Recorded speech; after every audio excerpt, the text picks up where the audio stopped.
ഓം വിശ്വാനി ദേവ സവിതർ ദുരിതാനി പരാസുവ യദ്ഭദ്രം തന്ന ആസുവ. വേദിയിൽ ഇരിക്കുന്ന ആദരണീയരായ ശ്രീ മഹാശ്രീ ധർമ്മപാൽജി, വിനയ്ജി, അറോറ, ബാക്കി എല്ലാവർക്കും, സദസ്സിലിരിക്കുന്ന മുഖ്യരായ അനേകം പേരുണ്ട്. DCC പ്രസിഡന്റ് KC അബു, ഒരുപാട് ആളുകൾ ഇവിടെ ഇരിക്കുന്നുണ്ട്. എല്ലാവർക്കും നമസ്കാരം.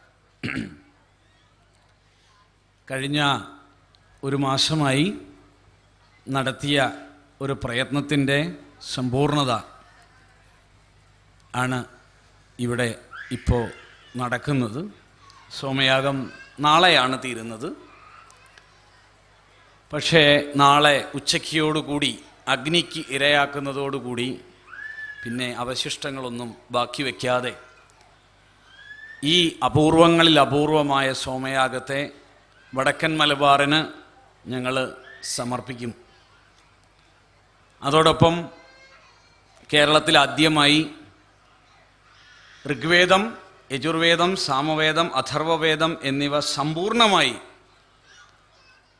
എവിടെയെങ്കിലും ഹോമം ചെയ്തിട്ടുണ്ടെങ്കിൽ, ചൊല്ലി ഹോമം ചെയ്തിട്ടുണ്ടെങ്കിൽ, അത് കാശ്യപ ആശ്രമത്തിൻ്റെ നേതൃത്വത്തിൽ ഈ സോമയാഗത്തിലാണ് എന്ന് പറയാൻ എനിക്ക് സന്തോഷമാണ്. നമ്മെ സംബന്ധിച്ചിടത്തോളം ഈശ്വരൻ്റെ അനുഗ്രഹം വളരെ വലുതായിട്ട് വരും. കാരണം സത്യനിഷ്ഠ, ധർമ്മനിഷ്ഠ, രണ്ട് നിഷ്ഠയാണ് നമുക്ക് വേണ്ടത്. സത്യനിഷ്ഠ, ധർമ്മനിഷ്ഠ. സത്യനിഷ്ഠയിൽ സത്യത്തിൽ മാത്രം അടിയുറച്ച് വിശ്വസിക്കുക, അസത്യമായതൊന്നും വിജയിക്കില്ല. അതുകൊണ്ട് തന്നെ ഈ മംഗളകരമായ അവസരത്തിൽ വളരെ സന്തോഷത്തോടു കൂടി ഇവിടെ 91 വയസ്സുള്ള ശ്രീ ധരംപാൽ മഹാശയ് ഡൽഹിയിൽ നിന്ന് ഇവിടെ എത്തിയിരിക്കുന്നു ഈ ഒരു സോമയാഗം വീക്ഷിക്കുന്നതിനു വേണ്ടി. എനിക്ക് 100% ഉറപ്പുണ്ട്, വേദങ്ങൾ 100 വയസ്സുവരെ ജീവിക്കുന്നതിനെ കുറിച്ചാണ് പറയുന്നത്. ആയുസ് 100 വയസ്സായിരിക്കണം. വേദങ്ങളിൽ പറഞ്ഞിട്ടുണ്ട്, പശ്യേമ ശരദശതം, ജീവേമ ശരദശതം, ശൃണുയാമ ശരദശതം എന്നിങ്ങനെ.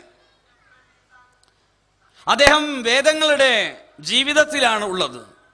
വലിയൊരു ബിസിനസ് സാമ്രാജ്യത്തിൻ്റെ അധിപനായിരിക്കെ പ്രതിദിനം അഗ്നിഹോത്രം ചെയ്യുകയും സന്ധ്യാവന്ദനം ചെയ്യുകയും, എനിക്കതിന് തിരക്കില്ല എന്ന് മാത്രമല്ല, എല്ലാ തൊഴിലാളികളെയും കൂട്ടി അഗ്നിഹോത്രം ചെയ്യുകയും ചെയ്യുന്ന വലിയൊരു വ്യവസായിയായ ആധ്യാത്മിക ആചാര്യനാണ് ആ ഇരിക്കുന്ന 91 വയസ്സുകാരനായ ഋഷി തുല്യനായ വ്യക്തി.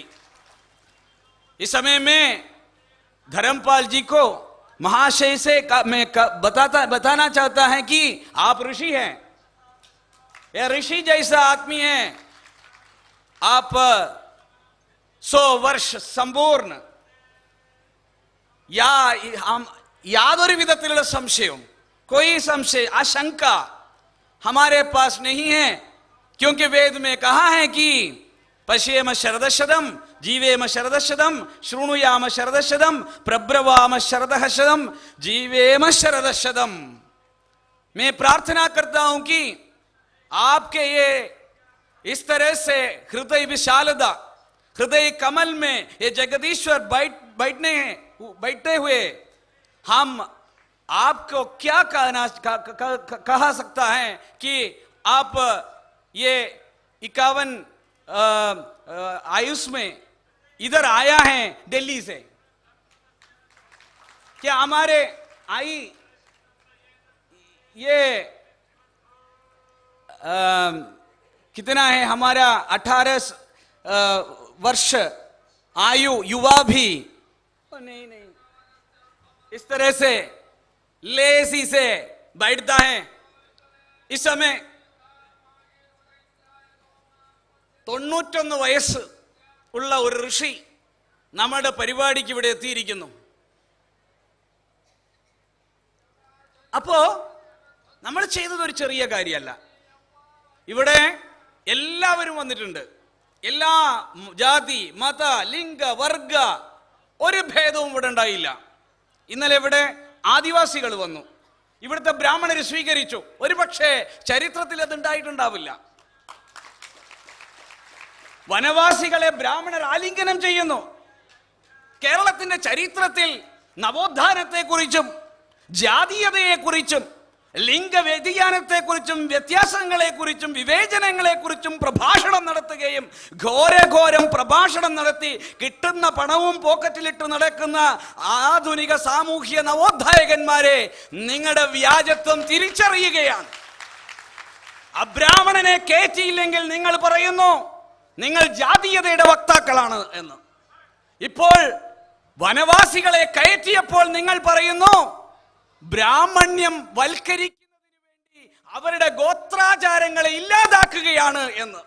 ഞാൻ ഓർക്കുകയാണ്, ഒരു പോലീസ് സ്റ്റേഷനിൽ പണ്ടൊരാൾ പോയി വലത്തേക്കാല് വെച്ചു. എന്താ ഇത്, നിന്റെ അമ്മായിയമ്മയുടെ വീടാണോ എന്ന് ചോദിച്ചു, ഒന്ന് കൊടുത്തു. ഇടത്തെ കാല് വെച്ച് കയറാൻ പുറപ്പെട്ടു.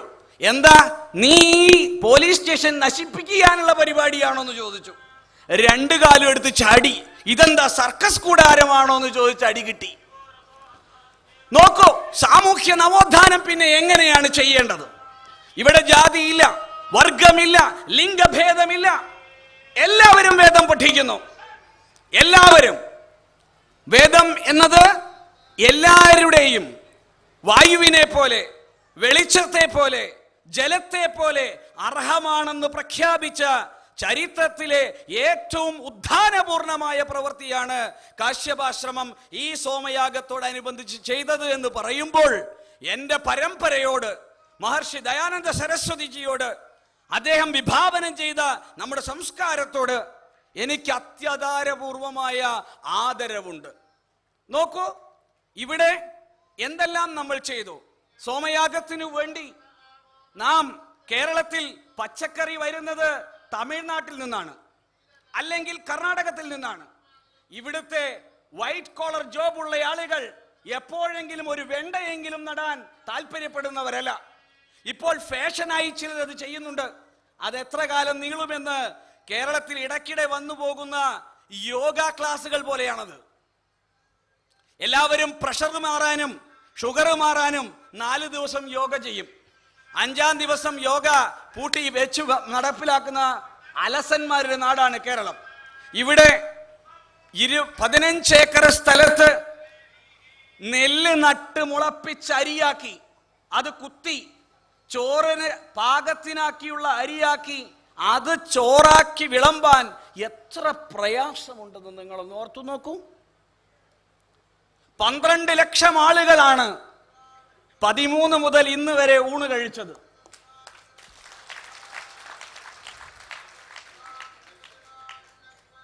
പന്ത്രണ്ട് ലക്ഷം. അപ്പൊ ചോദിക്കും, നിങ്ങൾക്ക് എങ്ങനെ കണക്ക് കിട്ടി? ഞങ്ങൾ പ്ലേറ്റ് മോറുന്നുണ്ട്. ഇതിനാണ് ഞങ്ങൾ പ്ലേറ്റ് ആക്കിയത്. പ്ലാസ്റ്റിക് ഇല്ലാതെ പ്ലേറ്റിൽ കൊടുത്തു. Steel plate, steel glass.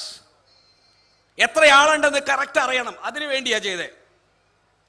നോക്കൂ, ഇത് എൻ്റെ വിജയമല്ല, ഇത് ഞങ്ങളുടെ പരമ്പരയുടെ വിജയമാണ്.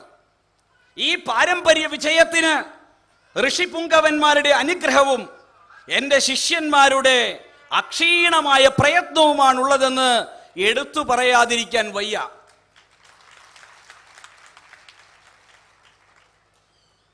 സൗത്ത് ആഫ്രിക്കയിൽ നിന്ന് ഒരാൾ വന്നു പറഞ്ഞു, ഞങ്ങൾക്ക് അങ്ങ് അവിടെ വന്ന് സോമയാഗം ചെയ്തു തരുമോ?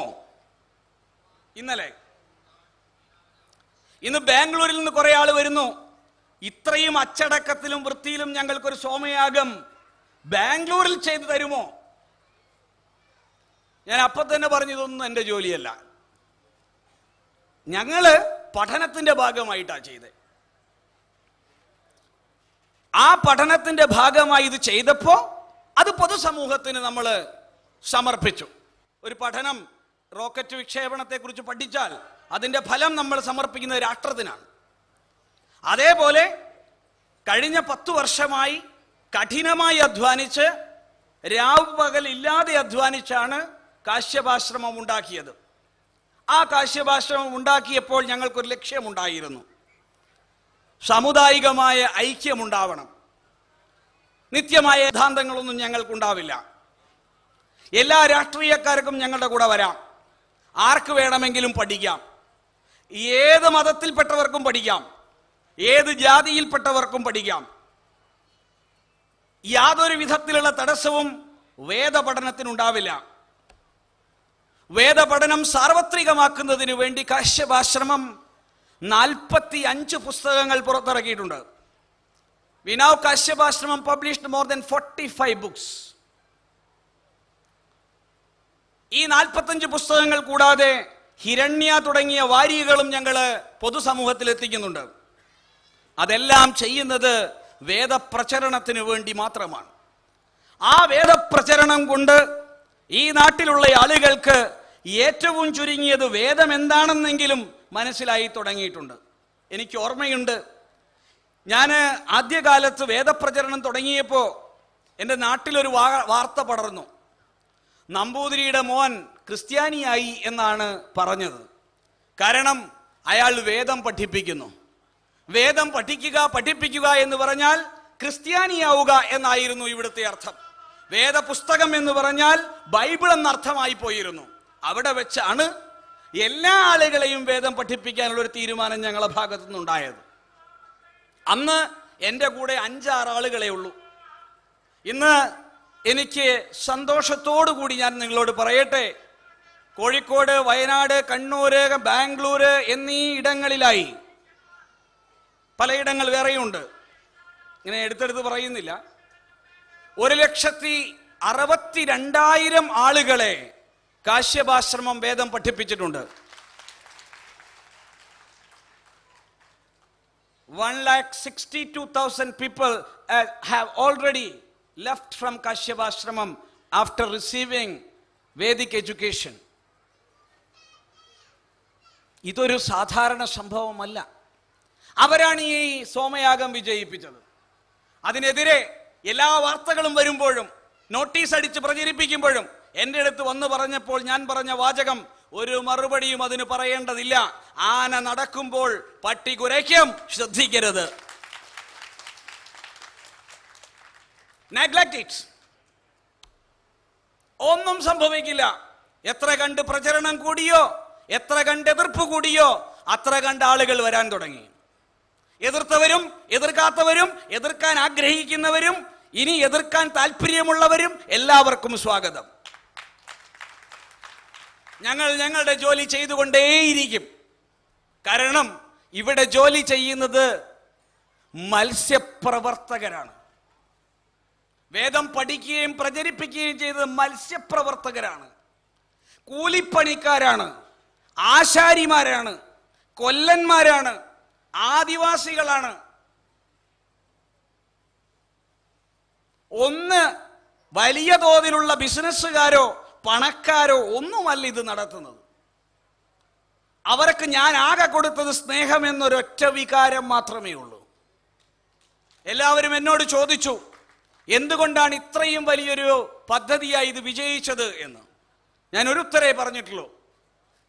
എനിക്ക് ഏതാണ്ട് എല്ലാ മുഖങ്ങളും ഓർമ്മയുണ്ട്. ഞാൻ പഠിപ്പിച്ച നല്ലൊരു ശതമാനം ആളുകളായിട്ട് വ്യക്തിബന്ധമുണ്ട്. സ്നേഹം എന്നൊരൊറ്റ ഇൻഗ്രീഡിയൻ്റേ ഉപയോഗിച്ചിട്ടുള്ളൂ. സ്നേഹം, സ്നേഹം, സ്നേഹം. Don't expect anything from anyone else. Give as much as possible. Give everything. Knowledge, you have your knowledge, give it. അറിവ് കൊടുക്കുക, തിരിച്ചൊന്നും പ്രതീക്ഷിക്കരുത്, കൊടുക്കുക.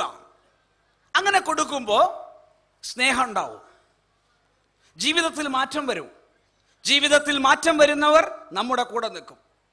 എന്നോട് ചോദിച്ചു, എങ്ങനെയാണ് പ്രചരണം നടത്തേണ്ടത്? കോഴിക്കോട് ജില്ലയിൽ പ്രചരണം വലിയ ബുദ്ധിമുട്ടായിരുന്നു.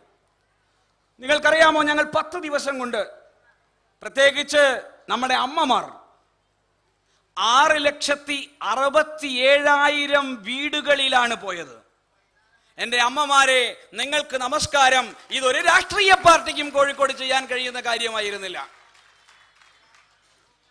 6,67,000 ഡോർ വീടുകളിൽ പോയി നാം സോമയാഗത്തിന് അവരെ ക്ഷണിച്ചു. വരൂ, ഞങ്ങൾ ഉണ്ടാക്കിയ അന്നം കൊണ്ട് നിങ്ങൾ ഭക്ഷണം കഴിക്കൂ, ഈ സോമയാഗത്തിന്റെ ഭാഗവാക്കാകൂ. അത് വിജയിച്ചു.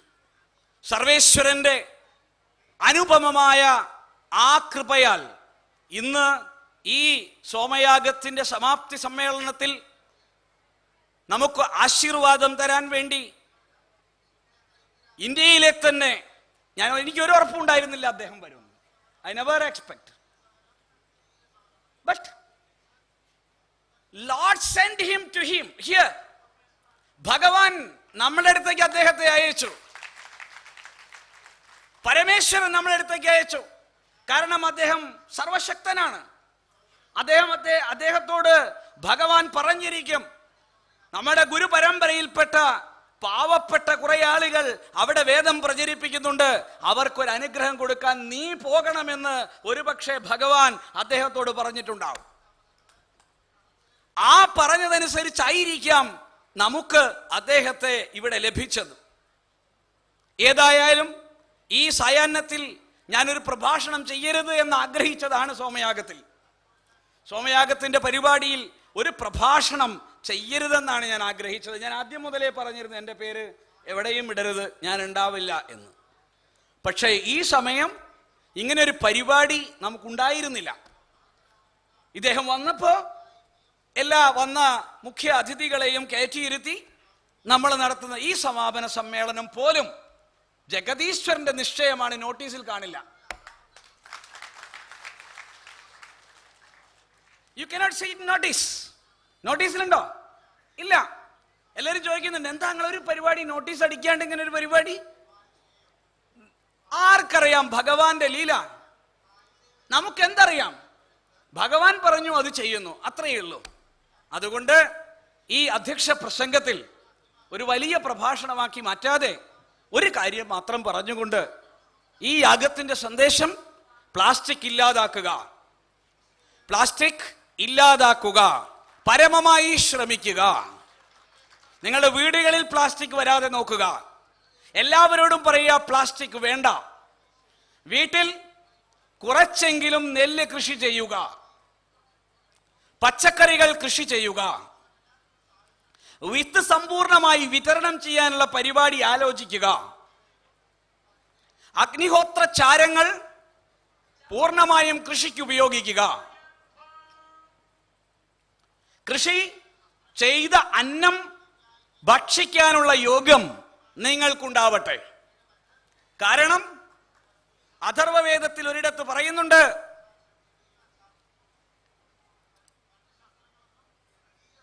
വേദം നശിച്ചാൽ പശുക്കളെ വളർത്തുന്നതിന് പകരം പട്ടികളെ വളർത്തും എന്ന്.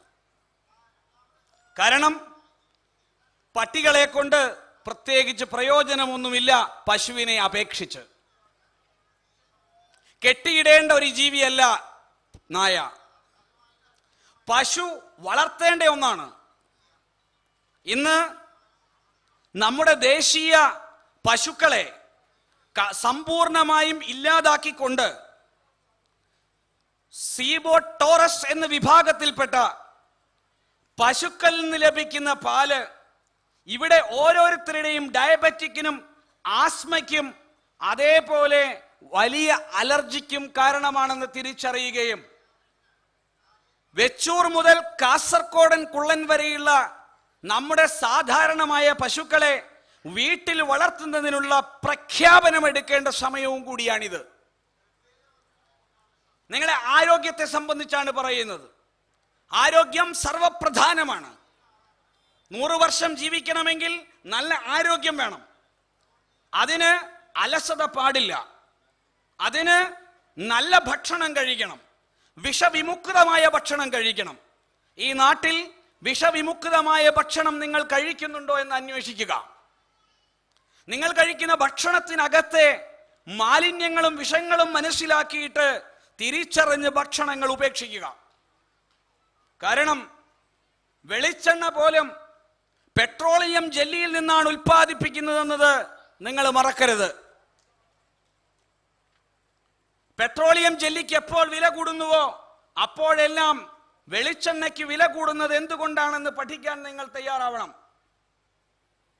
അതേപോലെ തന്നെയാണ്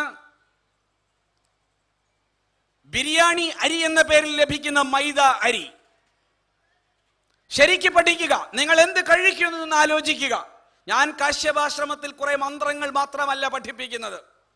ഞങ്ങൾ എല്ലാവരും പുസ്തകം വായിക്കുകയും ഗവേഷണം നടത്തുകയും ഈ സാമൂഹ്യ ശാസ്ത്രമനുസരിച്ച് ഈ നാട്ടിലെ മനുഷ്യരുടെ ശരീരവും മനസ്സും മസ്തിഷ്കവും എങ്ങനെ സംരക്ഷിക്കാമെന്ന് കൂടിയാണ് ഞങ്ങൾ പഠിക്കുന്നത്. അതാണ് ഞങ്ങൾ പ്രഭാഷണം നടത്തുന്നത്. അതിനകത്ത് അഗ്നിഹോത്രം വരും, ബലിവൈശ്യദേവം വരും, ഈ ബ്രഹ്മയജ്ഞം വരും, ഉപനിഷത്ത് വരും, ദർശനങ്ങൾ വരും, പലതും വരും. ഒപ്പം പൂർണ്ണമായ പഠനങ്ങളും വരും. അതുകൊണ്ട് നമ്മൾ വളരെ കൃത്യമായി പഠിക്കേണ്ടതുണ്ട് ഓരോ വിഷയങ്ങളെ കുറിച്ചും. ഒരു പ്രമുഖമായ പാനീയം ഒരു സ്ത്രീ മോഡലിന്റെ രൂപത്തിൽ ഒരു കുപ്പിയിൽ ആ പാനീയം ഇറക്കി, ആ മോഡലിന്റെ രൂപത്തിൽ, ഒരു സ്ത്രീയുടെ രൂപത്തിൽ അത് കണ്ടാൽ ജനങ്ങൾ വാങ്ങി കുടിക്കുമെന്ന് കരുതുകയും പിടിക്കുമെന്ന് കരുതുകയും ചെയ്ത് പാനീയം വിറ്റ നാടാണ് ഇന്ത്യ. നമ്മൾ ഒരിക്കലും മറന്നുകൂടാത്ത പഠനങ്ങൾ ഇവിടെ ഉണ്ട്. ആ പഠനങ്ങൾ നിങ്ങൾക്കും വഴികാട്ടിയാവട്ടെ എന്ന് മനസ്സ് ആശംസിച്ചുകൊണ്ട് ഈ സോമയാഗത്തിൽ പങ്കെടുത്ത നിങ്ങൾക്ക് എല്ലാവർക്കും നല്ല രീതിയിലുള്ള ആരോഗ്യവും നല്ല രീതിയിലുള്ള മനസ്സും നല്ല രീതിയിലുള്ള ബുദ്ധിയും ഉണ്ടാവട്ടെ എന്ന് എൻ്റെ പിതൃക്കളുടെയും എൻ്റെ കുടുംബത്തിൻ്റെയും എൻ്റെ ശിഷ്യന്മാരുടെയും ഇവിടെ കൂടിയിരിക്കുന്ന എല്ലാവരുടെയും മനസ്സുകൊണ്ട് പ്രാർത്ഥിച്ചുകൊണ്ട് എൻ്റെ വാക്കുകൾ ഉപസംഹരിക്കുന്നു. നിങ്ങൾക്കെൻ്റെ നമസ്കാരം.